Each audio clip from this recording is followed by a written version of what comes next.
말라기 4장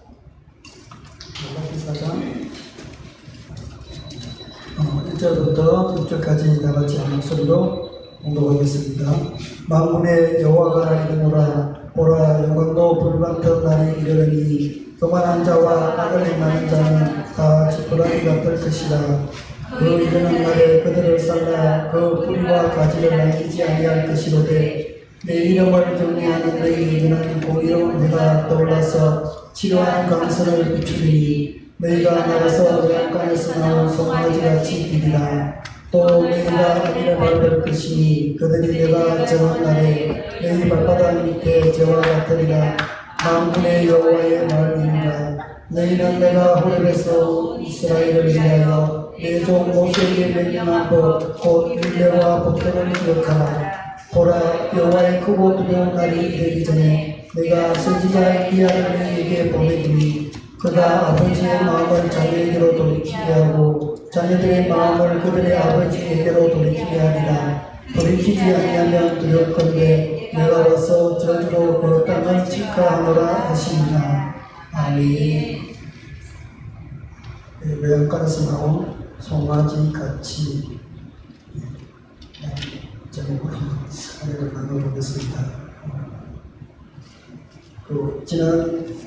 이번 주일날 송아지 같이 뛸 때가 오리라. 저도 말씀을 듣고 목사님께서 잠깐 소에 대한 얘기를 잠깐 하셨어요. 송아지는 예수님을 표현하는 것이라고 이렇게 말씀해서 제가 집에서 좀 웃기는 얘기지만 샤워를 하면서 송아지에 대해서 묵상을 했는데 하나님께서 그 말씀을 주신 게 있었는데 뭐냐면 송아지와 씨 뿌리는 비유에 나오는 네 가지의 밭에 대해서 은혜를 주셨는데 그게 어떻게 연관이 되어서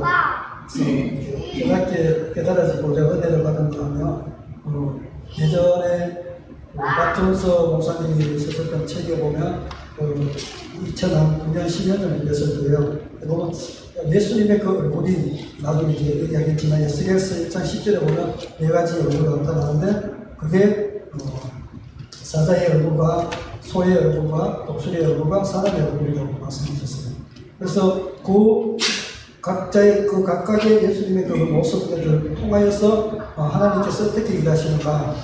그 소에 대해서 목사님께서 말씀하실 때 저에게는 감동이 그때 있고 말씀들이 기억이 나고 그럼 소가 무엇을 하냐면 소는 경작을 하는 게 소입니다. 박동수 목사님이 그 예언에 따르면 그 경작하는 내가 될 것이다. 그래서 경작은 무엇을 경작을 할 것인가 할 때 은혜 주었던 말씀이 11년 비유의 그 네 가지 밭에 대한 그런 말씀에 대한 은혜를 이렇게 주시더라고요. 그래서 목사님께서 일단 말씀을 좀 하시라 그래서 대답은 했지만 목사님 오셔서 제가 이제 안심하고 있었는데 그래서 어쨌거나 다시 이렇게 앞에 서서 제가 받았던 은혜를 나누면서 제가 궁금한 게 있었어요. 목사님께서 소에 대해서 나중에 성경에 참 많이 나온다고 하셨는데 저도 소에 대해서 참 궁금한 게 많이 있었어요. 소에 대한 내용들을 쭉 한번 찾아보면서 소와 관계되는 또 우리 성경과 관련되는 많은 또 제사도 많이 소에 대한 제사도 있지만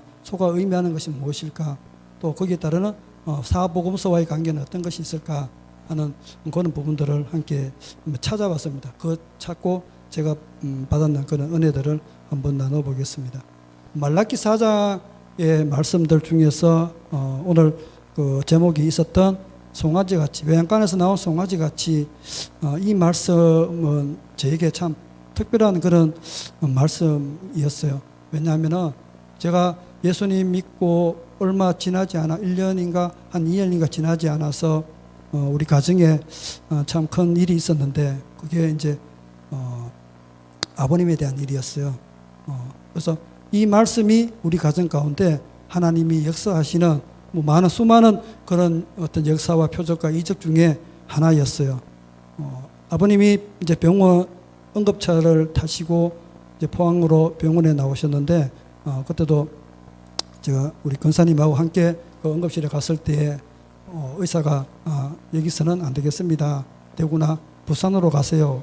이렇게 말씀을 하시더라고요. 그래서 대구는 뭐 제가 연고가 없고 그래서 부산으로 앰뷸런스에 먼저 보내고 이제 권사님하고 저하고 이제 그때 이제 목사님을 찾아왔었죠. 그래서 저쪽에 있을 때 그래서 목사님한테 기도를 받았어요. 기도를 받으면서 그때 목사님을 통해서 주신 말씀이 이 말씀이었어요. 여호와의 이름을 경외하는 너희에게는 공의로 내가 떠올라서 치료하는 강선을 비추리니 너희가 외양간에서 나온 송아지 같이 뛰리라 하는 이 말씀이었어요. 그래서 이 말씀의 선포를 가지고 우리가 말씀을 붙잡고 부산으로 가면서 계속 선포하는 기도를 하면서 함께 그렇게 이 말씀을 의지하면서 선포하였습니다. 그리고 가서 이제 응급실에 들어갔을 때에 하나님께서 역사하여 주셔서 또 우리 아버님이 다시 한번 이 세상 가운데 다시 나오시고 또 그렇게 더 아주 더 긴 세월들을 더 이제 사시다가 소천하셨어요. 그래서 이 말씀을 읽을 때마다 아버님이 생각나고 또 그 말씀 가운데 이 하나님이 나의 삶 가운데 어떻게 역사하셨고 그 말씀을 붙잡고 선포하였을 때에 얼마나 큰 역사가 일어났는가 하는 것을 제가 이 말씀을 통해서 참 많이 은혜를 받았던 것 같아요. 그래서 이 말라기 4장이 보면은 참 그 말씀이 자꾸 기억나고 그 말씀을 통해서 역사하시는 그런 하나님의 일들을 늘 기억하고 있습니다. 그래서 이제 이번 주일날 그 말씀을 통해서 듣고 왜 이 시점에 송아지 또 소에 대한 그런 묵상이 되었을까 한번 그런 것을 한번 생각을 한번 해봤어요. 그리고 소에 대해서 쭉 그 자료들을 한번 찾아보니까 소에 대한 그 히브리어가 짐승에 대한 그런 것이 있었는데 아빌이라는 단어가 있어요. 이거는 힘센 동물이라는 뜻입니다. 그 다음에 팔이라는 뜻이 있는데 이거는 황소라는 뜻이고 벤바칼이 어린 송아지라고 합니다. 그 다음에 에겔이 수송아지라고 합니다. 그래서 송아지는 우리가 잘 아는 것처럼 소의 새끼죠. 그죠? 소의 새끼로서 벤바칼, 즉 어린 송아지, 에겔, 수송아지를 말합니다. 그래서 송아지는 소의 새끼로 하나님은 어린 양과 같이 흠이 없는 것을 제물로 드리고 있습니다. 우리가 출애굽기에서 잘 아는 것처럼 번제를 드릴 때, 하목제를 드릴 때 첫 번째 나오는 것이 소의 제물이었죠. 그죠? 그 첫 번째가 소의 제물이었습니다. 그래서 이 소 역시 이제 하나님 앞에 올려드려지는 그런 제물로 바치게 되었는데 말라기 4장 2절에서는 예수님과 관계되어서 예언이 되어졌다는 것입니다. 그래서 하나님 앞에 산 제물로 드릴 때에 흠 없는 수컷, 1년 된 수컷이라고 말씀하였습니다. 그래서 흠 없는 이거는 단순하게 이 제물의 신체적 결함이나 결함이 없는 그런 상태뿐만 아니라 가장 건강하고 아름다운 상태라는 것이죠. 그래서 하나님 앞에 예물로 드려지는 것은 우리가 눈으로 보기에 육안으로 보기에 흠이 없고 점이 없어야 되겠지만 그보다도 더 중요한 것은 가장 건강하고 아름다운 상태여야 한다는 것입니다. 그래서 말라기에서 이 이스라엘 백성들은 하나님 앞에 예배할 때 흠 있고 쩔룩이고 하는 그런 상처난 것들을 하나님 앞에 드렸다는 것이죠. 그것은 눈으로 보이는 것으로만 그렇게 예물을 드리는 것이 아니라 이렇게 건강하지 못한 것, 아름답지 못한 것을 하나님 앞에 드렸다는 것이죠. 그것이 하나님 보시기에 아주 악한 그런 행위였다는 것입니다. 그래서 사도 바울은 성도들을 향해서 로마서 12장 1절에 보면 너희 몸을 하나님이 기뻐하시는 산 제물로 드리라고 말씀하고 있죠. 이것이 너희가 드릴 영적 예배니라. 우리가 드릴 영적 예배는 우리 몸을 하나님 앞에 거룩한 산 제물로 드리는 것이라고 말씀하고 있습니다. 그래서 우리가 육안으로 보기에 외적으로 보기에만 아름다워지는 것이 아니라 우리의 내면의 세계, 영적인 세계가 건강하고 아름다운 상태, 그것으로 하나님 앞에 거룩하게 드려져야 한다는 것입니다.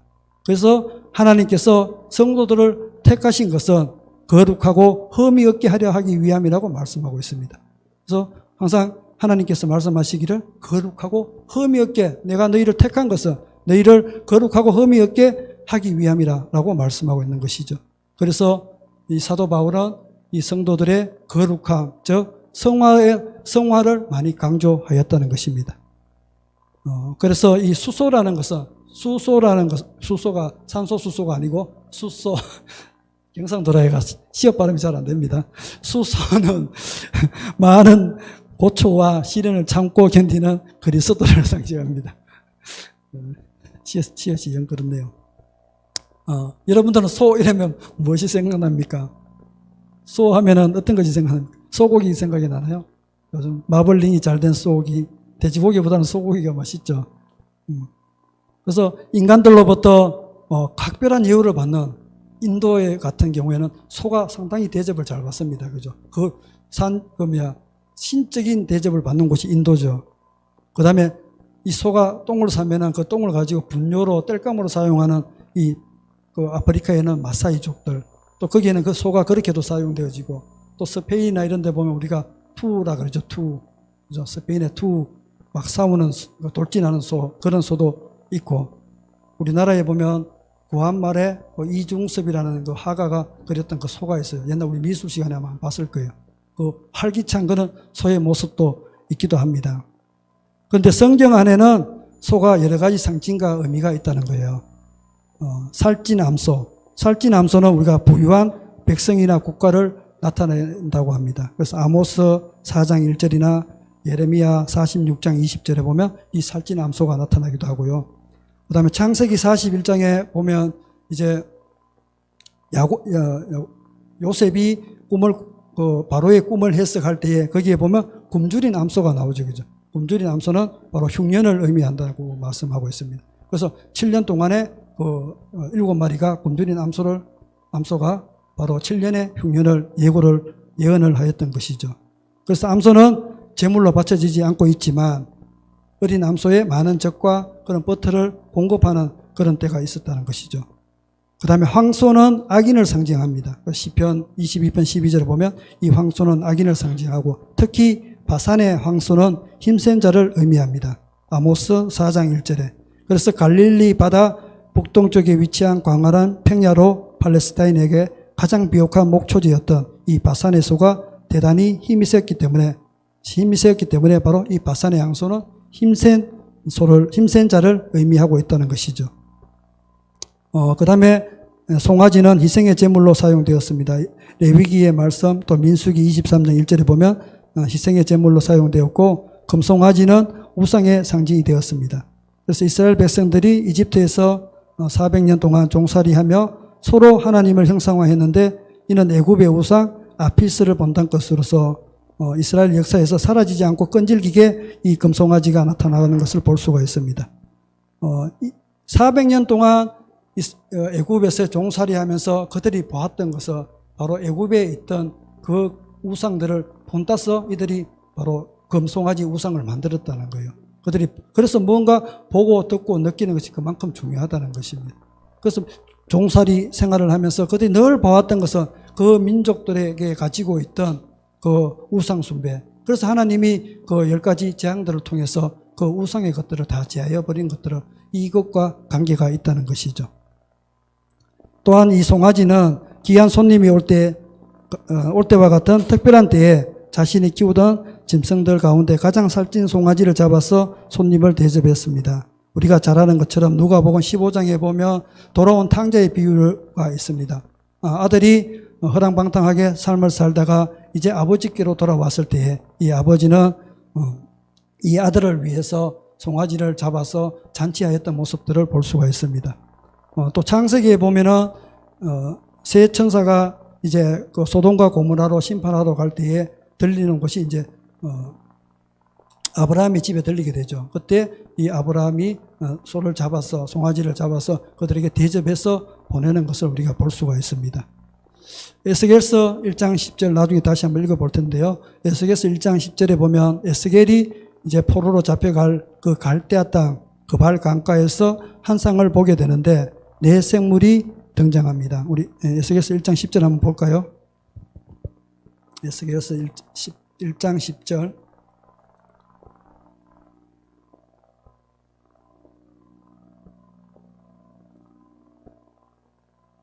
에스겔서 1장 10절 다 같이 한번 읽어보겠습니다. 그 얼굴의 모양은 넷의 앞은 사람의 얼굴이요 넷의 오른쪽은 사자의 얼굴이요 넷의 왼쪽은 소의 얼굴이요 넷의 뒤는 독수리의 얼굴이니. 아멘. 이 네 모습에 대한 것을 에스겔 10장에서 이 에스겔이 환상을 통해서 보게 됩니다. 또한 사도 요한이 밤모섬에서 주님의 날을 기다리면서 기도하던 중에 또 환상을 보게 되는데 이 에스겔이 본 환상과 비슷한 환상을 보게 되죠. 계시록 4장 7절에 보면 그 첫째 생물은 사자 같고 둘째 생물은 송아지 같고 그 셋째 생물은 얼굴이 사람 같고 넷째 생물은 날아가는 독수리 같은데 라고 말씀하고 있습니다. 그래서 이 두 선지자가 똑같이 본 것은 사자와 송아지, 사람, 독수리의 얼굴을 한 그 천사를 본 것입니다. 그래서 이 천사들은 예수님께 영광과 존귀와 감사로 찬양하는 그 예수님을 수정도는 그 천사들로 이 천사들이 네 가지 형상으로 나타난 것은 예수님의 특징을 나타내기 위해 각각 다른 형상으로 묘사되고 있다는 것이죠. 우리가 요한계시록 2장, 3장에 보면 일곱 교회에 대한 하나님의 말씀들이 선포되어져 있습니다. 거기에 보면 일곱 교회를 향한 각각의 교회마다 나타나는 예수님의 모습이 다 다른 것을 볼 수가 있죠. 거기에 보면 16가지 형태로 각 교회에 일곱 교회에 나타난 예수님의 그 모습들을 보여주셨던 것처럼 또한 이 에스겔에게 또한 사도 요한에게 예수님의 그 모습들을 하나님께서 그걸로 보여주신 것입니다. 하나님께서 또한 이제 신약 성경 중에는 우리가 사복음서를 볼 수가 있습니다. 마태복음, 마가복음, 누가복음, 이 요한복음을 통해서 예수님의 공생의 기간 동안에 그 사역을 마태, 마가, 누가, 요한이 기록한 것이죠. 그래서 하나님께서 이 사복음서를 통해서 예수 그리스도의 인격을 완전히 잘 묘사하고 있기 때문이죠. 그래서 각 복음서가 각각의 특색을 가지면서 예수 그리스도를 특징 있게 각각 다르게 묘사하고 있기 때문입니다. 또한 이 에스겔이 본 환상과 일치시키려는 하나님의 계획이 있다는 것이죠. 에스겔이 본 환상이 이 네 가지의 예수님의 얼굴의 모습들과 또 사복음서에 나타나는 각각의 복음서를 통해서 하나님은 이것을 일치시켜 가고 있다는 것이죠. 우리가 구약의 모세를 통해서 하나님께서 그 성막에 설계도를 주셔서 성막을 지을 때도 성막은 곧 다시 오실 그 예수님의 예표라고 말씀하고 있잖아요. 거기에 쓰여져 있는 하나하나가 그냥 만들어진 것이 아니라 다 이 예수님과 관련이 되어져 있다는 것입니다. 그래서 이스라엘 백성들이 이 미디안 광야에서 40년 동안 살고 있을 때 하나님은 모세를 통해서 이제 성막을 짓게 하셨습니다. 성막 전체가 장차 오실 예수 그리스도를 예표하고 또 성막의 모든 부분들이 하나님의 계획된 작품이고 설계도였다는 것입니다. 출애굽기에 보면 25장, 28장, 35장, 36장, 39절에 공이 나타나는 비슷한 말이 있는데 그게 뭐냐면 청색, 자색, 홍색, 가늘게 꼰 실로 에봇을 만들고 휘장을 만드는 것을 볼 수가 있습니다. 그래서 하나님께서 이 모세를 통하여서 에봇을 만들 때도 이러한 실들을 사용하였고 또 예수님께로 나아가는 하나님께로 나아가는 그 지성소로 나아가는 그 휘장의 문에도 이 실로 사용하였다는 것이죠. 이것 또한 바로 예수 그리스도와 관련이 있다는 것입니다. 이것이 또한 바로 사복음서와 연관성이 있다는 것입니다. 그래서 사복음서의 그런 완전한 그런 이해가 예수 그리스도를 완전히 아는 그런 것이 될 것입니다. 첫 번째로 우리가 마태복음은 유대인으로 왕으로 오신 예수 그리스도를 묘사하고 있죠. 마태복음은 왕으로 오신 예수님. 그래서 이 왕은 오랫동안 선지자들에 의해 예언되었던 메시아에 대한 약속의 성취이며 정점이었던 것입니다. 그래서 왕으로 오신 예수님은 바로 사자에 비유된다는 것입니다. 예수님이 에스겔에게 보여주셨던 네 가지 얼굴의 모습 중에 바로 사자의 모습. 그래서 우리가 유다의 사자라죠. 그래서 유다의 자손을 통해서 예수님이 이 땅 가운데 오셨던 것이죠. 그래서 많은 사람들은 이것을 일명 사자복음이라고 이렇게 말씀하고 있습니다. 사자는 짐승의 왕으로 군림하기 때문에 위에 두 선지자 즉 에스겔과 사도 요한이 본 그 환상 중에 보았던 그 사자가 여기에 해당한다고 볼 수가 있겠습니다. 앞으로 장차 오실 왕으로 잘 묘사되어 있는데 바로 마태복음의 색깔은 자주색입니다. 얼마 전에 목사님께서 송아지 말씀하시면서 잠깐 이렇게 말씀하신 것 같습니다. 송아지는 좀 이따 나오는데 일단 마태복음의 색깔은 자주색이다. 곧 사자의 모습을 가지고 있다. 그래서 옛날 왕은 자주색 왕복을 입었다고 합니다. 그래서 빌립보성에 우리 잘 아는 자주 옷감 장사 루디아도 자주 옷감 장사를 했죠. 그죠? 그래서 이 왕족을 상대로 장사를 하기 때문에 그렇게 부자가였다는 것입니다. 자주 옷이 매우 비쌌다는 것이죠. 그래서 그 당시에 이 자주 색깔을 만들기 위해서는 이 조개 껍질을 해서 자주색을 채취를 했다고 합니다. 그래서 자주 옷이 비싸고 귀했다고 하고 왕족을 나타내는 그런 옷이었다고 합니다. 두 번째는 마가복음입니다. 마가복음은 종으로 오신 예수님을 묘사하고 있습니다. 마가복음 10장 45절에 인자에 온 것은 섬김을 받으려 함이 아니라 도리어 섬기려 하고 자기 목숨을 많은 사람의 대속물로 주려 함이니라. 예수님이 자신을 고백하신 것을 우리가 볼 수가 있습니다. 종은 아무 자유가 없고 주인에게 모든 권한이 있기 때문에 주인이 하라는 대로 한다는 것이죠. 그래서 이 마가복음을 소에 비유했다는 것입니다. 이거는 목사님께서 지난주에 말씀하셨죠. 마가복음은 소를 마가복음에 비유한다고 말씀하셨습니다. 그래서 소는 주인에게 평생 존노를 하다가 죽기 때문입니다. 그래서 마가복음은 병 고치는 자로서의 예수님을 묘사하고 있고 색깔은 청색이죠. 청색. 앞에서 말씀하셨던 것처럼 우리가 애복과 휘장을 만들 때에 자색, 청색, 홍색으로 그리고 가는 꼬인 실로 그것을 만든다고 말씀했습니다. 그래서 이 마가복음의 색깔은 청색입니다. 다음으로 누가복음은 사람으로 오신 예수님을 묘사하고 있습니다. 누가복음 19장 10절에 인자가 온 것은 잃어버린 자를 찾아 구원하려 함이니라고 기록되어져 있습니다. 예수님은 이 땅의 죄인들을 구원하시려고 성육신하셔서 십자가에 대신 죽으시려 사람의 형상으로 찾아왔습니다. 그래서 누가복음은 인자복음이라고 합니다. 그래서 누가복음은 구세주로 오신 예수님, 그 색깔은 이제 빨간색입니다. 마지막으로 요한복음은 하나님의 아들로 오신 예수님을 묘사하고 있습니다. 요한복음 20장 31절에 오직 이것을 기록하면 너희로 예수께서 하나님의 아들 그리스도이심을 믿게 하려 함이요 또 너희로 믿어 그 이름을 힘입어 생명을 얻게 하려 함이니라 라고 기록되어 있습니다. 그래서 요한복음은 날짐승의 왕인 독수리에 비유하고 있습니다. 그래서 일명 독수리 복음이라고 합니다.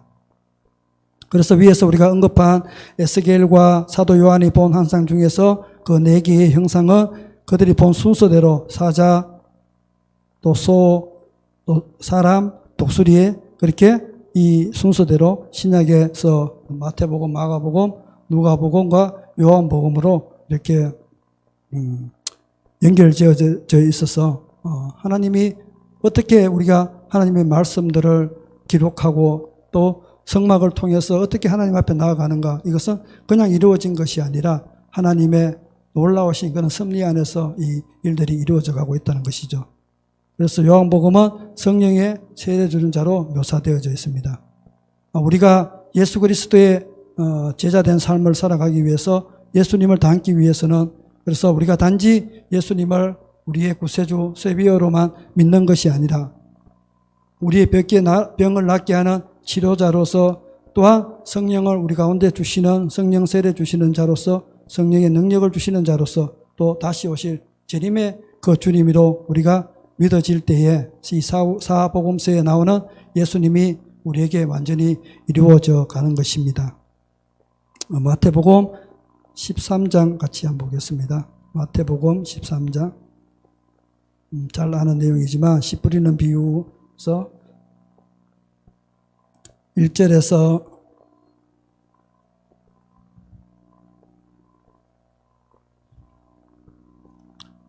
23절까지 한 절씩 교독하겠습니다. 그날 예수께서 집에서 나가사 바닷가에 앉으심에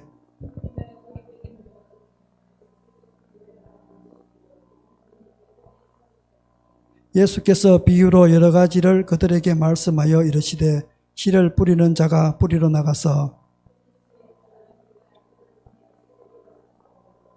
들으는 흙이 얕은 돌밭에 떨어짐에 흙이 깊지 아니하므로 곧 싹이 나오나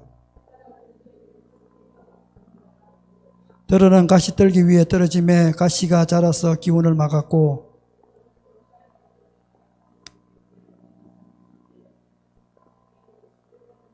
기 있는 자는 들으라 하시니라.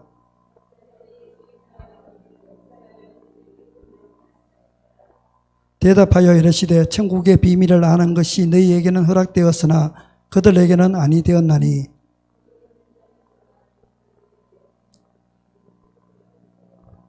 그러므로 내가 그들에게 비유로 말하는 것은 그들이 보아도 보지 못하며 들어도 듣지 못하며 깨닫지 못함이냐.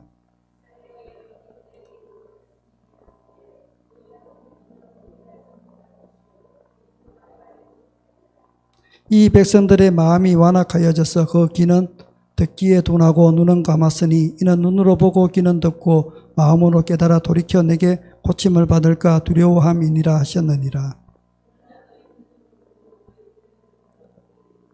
내가 진실로 너희에게 이르노니 많은 선지자와 의인이 너희가 보는 것들을 보고자 하여도 보지 못하였고 너희가 듣는 것을 듣고자 하여도 듣지 못하였느니라. 아무나 천국 말씀을 듣고 깨닫지 못할 때는 악한 자가 와서 그 마음에 뿌려진 것을 빼앗나니 이는 곧 길가에 뿌려진 자요 그 속에 뿌리가 없어 잠시 견디다가 말씀으로 말미암아 환난이나 박해가 일어날 때에는 곧 넘어지는 자요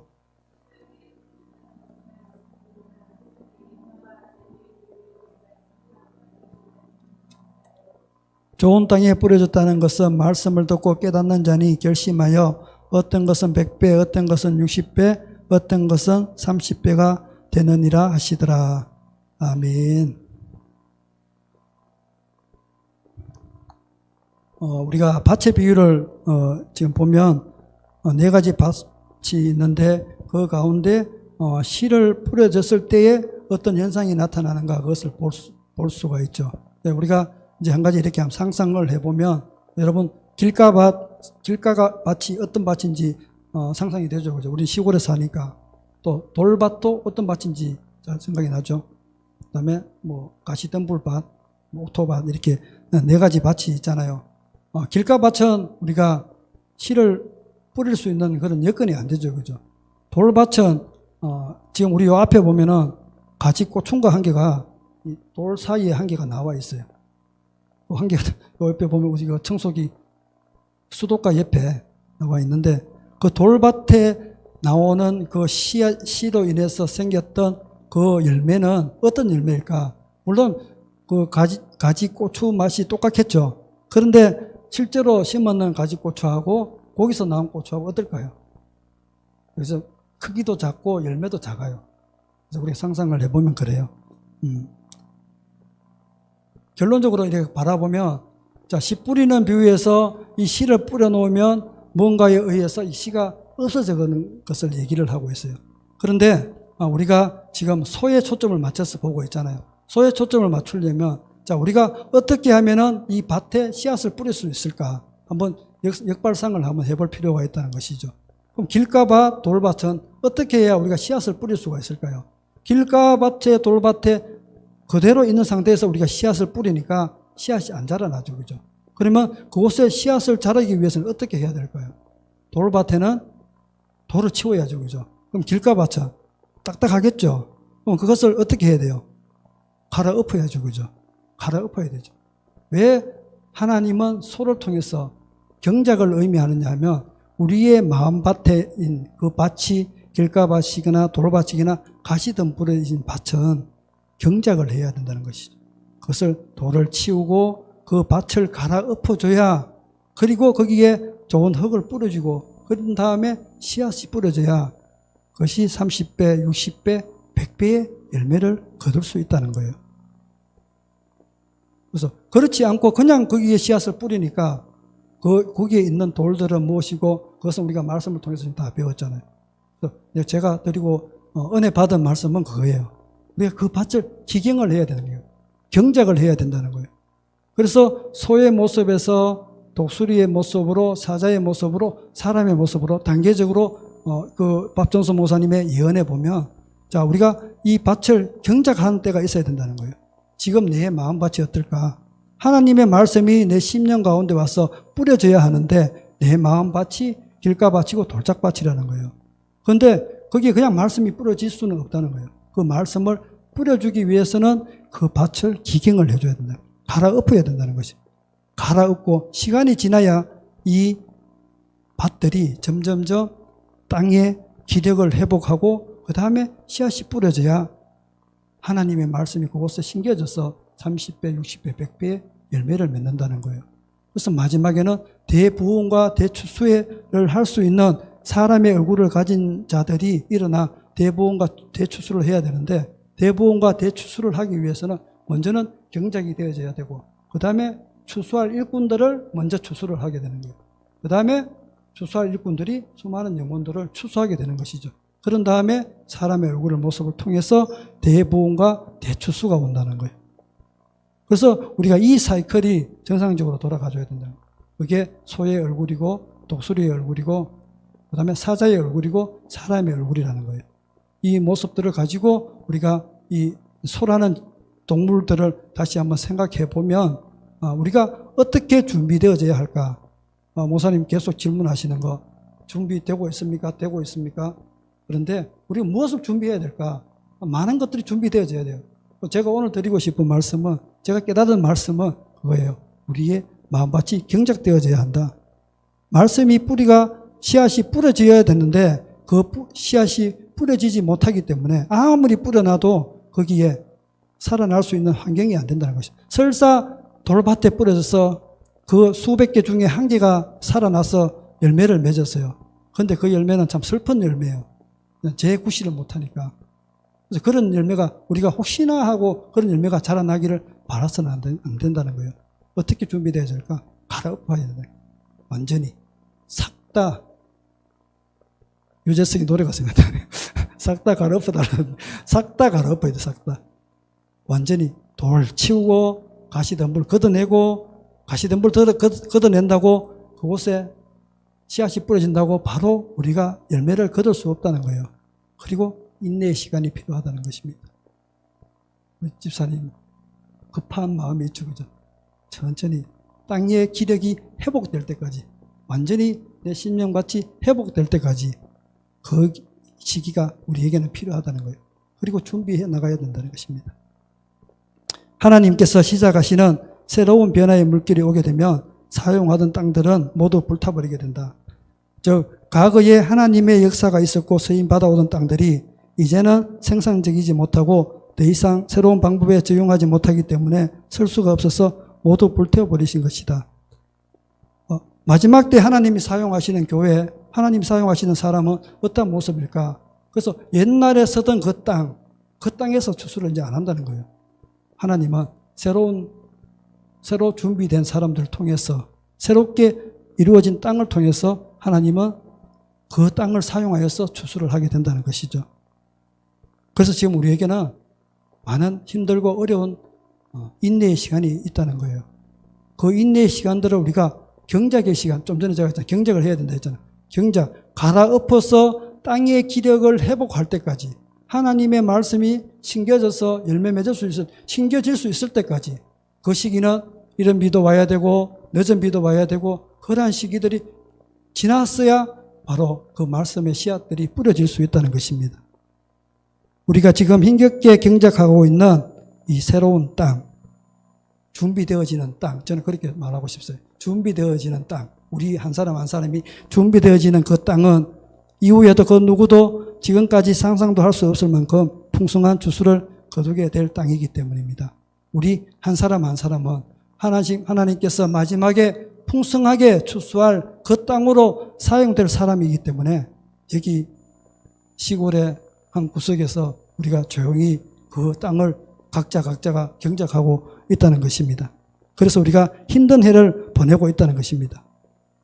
왜냐하면 20몇 년을 우리가 큰 수확도 없고, 그죠? 계속 경작만 하고 있습니다. 목사님 말씀 선포를 계속 경작만 하고 있는 우리는 지금 20 몇 년 동안 25년인가요? 6년인가요?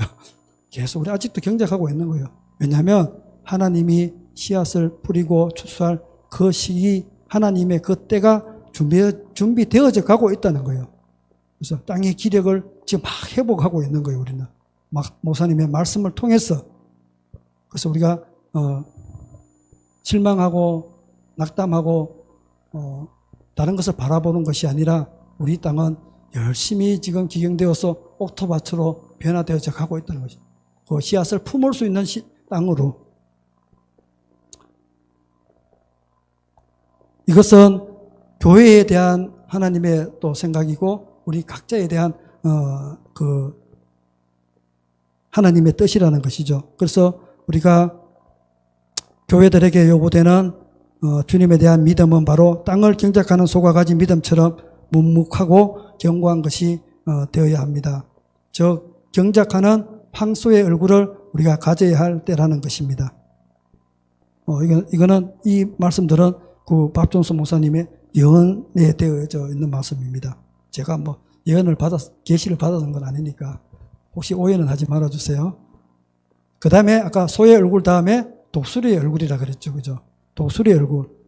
독수리의 얼굴을 가지는 때가 오는데 독수리는 경작된 땅에 씨앗을 가지고 있습니다. 그래서 우리가 무엇이 가장 중요할까? 첫 번째는 바로 이 땅이 경작되어져야 한다는 것입니다. 그래야 독수리의 해가 올 때에 독수리의 얼굴을 가진 그 해가 올 때에 그 땅에 씨앗을 뿌릴 수가 있다는 것이죠. 그래서 경작되지 않으면은 그 땅에 씨앗을 뿌릴 수가 없다는 것입니다. 독수리는 우리가 가지고 있는 성령으로 감동된 말씀의 씨앗, 즉 레마의 말씀을 상징하기도 합니다. 그 땅을 경작하기 원하시는 하나님의 의도를 우리가 알고자 하셔도 아직 알 수가 없다는 것입니다. 그래서 일단 땅을 경작시키고 그 경작된 땅에 하나님의 말씀인 그 씨앗이 뿌려졌을 때에 그때까지도 우리는 그것을 잘 알지 못한다는 것이죠. 그러나 이 독수리의 해는 우리가 이제 알게 된다는 것입니다. 그 전까지는 내가 땅을 계속 갈고 있는데, 매일 갈고 있는데, 이 갈고 있는 땅이 언제쯤 씨앗이 뿌려질까, 그 씨앗은 어떤 씨앗일까 하는 것도 모른다는 거예요. 근데 그 시기가 지나면 우리가 그것을 알게 된다는 것이죠. 무엇을 통해서? 하나님이 주시는 레마의 말씀을 통해서 그 씨앗이 이제 무엇인지 우리 가운데 심어질 것을 알게 된다는 것입니다. 그래서 성령의 감동을 받은 레마의 말씀들이 풀어져서 그 말씀의 씨앗들로 말미암아 큰 추수가 일어나기 시작하게 될 것입니다. 독수리의 해에는 엄청난 계시들이 풀어지게 됩니다. 교회들을 향해 살아있는 하나님의 말씀들이 풀어지게 될 것입니다. 그래서 독수리는 씨앗을 심는 해가 될 것입니다. 그 다음은 사자의 얼굴을 가져야 할 때입니다. 이때는 사자가 가진 그 권위를 취하게 하는 해입니다. 왕과 같은 권위가 우리 가운데 풀어지게 되는 해입니다. 우리는 이러한 권세들을 취하기 위해서 지금까지 준비되어 왔습니다. 그래서 우리가 소의 얼굴을 가지고 우리의 심령들을 경작하고 독수리의 얼굴이 즉 하나님의 말씀의 씨앗들을 뿌려지고 그 다음 해인 이제 사자의 얼굴을 가질 때가 왔을 때에 우리는 이제 그때 그 하나님의 그 권위를 가진 사자와 같은 왕과 같은 그 권위를 가지는 그 권위를 취하게 되는 그 해가 된다는 거예요. 그래서 왕과 같은 그 권위가 우리 가운데 풀어지게 되는 그런 때가 온다는 것입니다. 우리는 이러한 권위들을 취하기 위해서 지금까지 준비되어져 왔습니다. 그 다음은 사람의 얼굴을 가져야 할 때입니다. 에스겔서 1장에 나오는 네 동물들 위 얼굴들 중에서 사람의 얼굴이 있습니다. 네 가지 얼굴들은 사람, 소, 사자, 독수리의 얼굴로 이루어져 있습니다. 이때는 사람이 이제 실제적으로 움직이게 되는 때입니다. 이 사람은 소의 얼굴, 독수리의 얼굴, 사자의 얼굴과 각각의 권세들을 모두 가지고 있습니다. 그리고 이 사람이 바로 추수의 현장으로 투입될 추수꾼들입니다. 그래서 대추수의 시작이 일어납니다. 이 추수는 끝없이 이어지게 될 것이고 그리고 수많은 영혼들을 주님께로 돌아오게 할 것입니다. 이 일로 인하여 주님께서 지금 교회들을 준비시켜 나가는 것입니다. 그러므로 소의 얼굴을 가진 사람으로부터 시작해서 대추수의 준비 기간이 될 것입니다. 각각의 시기들이 그 어떤 것도 간과되거나 쉽게 생각할 것이 아니라 모두 중대한 시기입니다. 대추수 때에 쓰임받을 추수꾼들은 스스로를 희생하며 묵묵히 밭을 경작하는 황소의 얼굴을 가져야 하며 독수리의 눈을 가져야 하며 사자의 권위를 가지고 있어야 합니다. 소의 해는 일부의 사람들이 나타나게 될 것인데 이것은 추수꾼들을 추수하는 일꾼들입니다. 독수리의 해에는 더 많은 영혼들을 추수하게 되는데 이때 추수되는 사람들도 나중에 오게 될 대추수를 감당할 추수꾼들을 추수하는 일꾼들에 대한 추수입니다. 사자의 해에는 건설에 가진 자들에 의해 대추수의 준비가 될 것입니다. 추수꾼들을 추수하는 시기입니다. 사람의 얼굴 즉 하나님의 몸된 교회가 거대한 추수를 향해 세상으로 나아갈 때입니다. 준비된 추수꾼에 의해 실제적인 영혼들에 대한 추수가 시작되는 해입니다. 그래서 소의 얼굴은 대추수를 시작되는 시작의 해입니다. 그래서 소의 얼굴이 중요하다는 것입니다. 이제 왜냐하면 그것이 바로 우리가 대추수와 대부흥을 위한 준비의 기간이기 때문입니다. 예수님의 얼굴로 예표되는 이 내 얼굴의 형상을 통해서 우리는 추수에 대한 큰 비전을 가지게 될 것입니다. 그 비전을 가져야 합니다. 그리고 그 추수꾼들을 일으키시기를 바랍니다. Are you ready? 목사님이 너무 자주 말씀하셔가지고 준비되고 있습니까? 준비되고 있습니까? 지금 준비되고 있습니까? 준비하고 있습니까? 준비되었습니까? 우리는 과거와 현재와 미래형을 한번 해봤습니다. 준비하고 있고 준비되고 있고 지금 준비하고 있으면 좀 늦겠죠. 그죠? 네, 준비하고 있어야 될 줄로 믿습니다. 경작하는 소의 얼굴로 길가밭, 돌짝밭, 가시밭을 우리는 경작하여야 합니다. 우리가 30배, 60배, 이 100배의 열매를 맺는 좋은 땅, 옥토가 되기 위해서는 길가에 있는 그 굳은 땅으로서는 그 굳은 땅을 우리는 부드럽게 경작해야 할 것이고 밭에 있는 모든 돌들을 우리는 드러내야 할 것이고 그 위에 좋은 흙을 깔아서 정말 열매를 맺을 수 있도록 준비해야 합니다. 요즘에는 밭 가는 기계들이 엄청 좋아요. 여러분의 마음을 갈아줄 수 있는 그 무엇을 의미하냐면 농기계상에 가면 요즘은 그 불도자 포크레인 이거 돈 조금만 주면 다 사 빌려올 수 있어요. 여러분의 심령밭을 기경할 수 있는 얼마나 많은 말씀들이 많아요. 얼마나 좋은 찬양들이 많아요. 우리가 50년 전, 100년 전보다 우리의 마음을 갈아엎을 수 있는 얼마나 무기들이, 농기구들이 많이 있습니까? 우리는 그것을 뭐가 없어서 못한다고 말을 할 수가 없다는 것이죠. 우리는 환경들은 충분히 좋을 때입니다. 우리의 부모들의 세대보다, 우리의 믿음의 선배들의 세대보다 우리는 지금 얼마나 많은 좋은 환경을 가지고 있습니까? 그런데 우리는 일을 안 하는 거예요. 저기 돌짝밭이 있고 길가밭이 있는데 내가 그 밭을 기경하려고 하는 그 마음이 없다는 거예요. 그냥 움직이면 하면 돼요. 내가 액션만 하면 나는 그 땅을 다 기경할 수 있다는 거예요. 그런데 내가 그 의지가 없는, 내가 해야 되겠다는, 내 밭을 기경해야 되겠다는, 여러분이 그렇다는 얘기는 아닙니다. 이제는 우리가 그 땅의 기운을 뺏고 있는 그 굳은 땅, 돌, 가시덤불들을 이제는 제거해버리고 그 땅을 새롭게 하여서 이제 옥토로 준비해야 합니다. 그 옥토로 완전히 준비될 때 하나님의 말씀인 씨앗인 그 독수리 얼굴이 뿌려져서 그 씨앗이 자라나고 그 열매가 맺혀서 영적 권세를 가진 하나님의 사람이 되어서 대보험과 대추수를 이루는 열매 맺는 그런 옥토가 되어질 것입니다. 우리의 밭은 지금 어떤 상태입니까? 여러분들은 어떤 밭의 상태일까요? 각자가 한번 묵상을 한번 해봤으면 좋겠습니다. 외양간에서 나온 송아지 같이 우리가 뛰기 위해서는 외양간 안에 갇혀 있어서는 안 됩니다. 여러분 혹시 소에서 송아지가 나와서 뛰어간 거 본 적 있으신가요? 사모님은 보셨대요. 송아지는 우리 하원이가 걷는데 1년이 넘게 걸리지만 송아지는 금방 걷습니다. 처음에 이러다가 바로 뛰어갑니다. 진짜 그래요. 동물의 왕국에도 이렇게 보면 그런 짐승들 보면은 태어나자마자 엄마 뱃속에서 딱 나오잖아요. 그러고 나서 다리를 이러다가 힘을 얻고 뛰어갑니다. 외양간에서 나온 송아지 같이 뛰리라. 보신 분들은, 그것을 본 분들은 이 말씀의 어떤 의미인지는 금방 아실 거예요. 그래서 우리가 이 외양간에 갇혀 있어서는 안 된다는 것입니다. 주인이신 예수님께 우리가 온전히 헌신되어지고 그분을 의지할 때에 주님은 우리를 그 외양간에서 꺼내어서 세상 가운데로 뛰게 하여 주실 것입니다. 소의 얼굴로 오신 예수님을 의지하고 여러분의 밭을 그렇게 기경하고 경작할 때에 독수리의 그 건세로 오신 우리 예수님께서 우리의 심령 가운데 말씀의 씨앗을 뿌려주실 것입니다.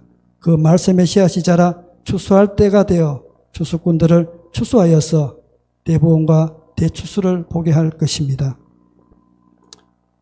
다시 오실 우리 주님은 그렇게 우리를 준비시킬 것입니다.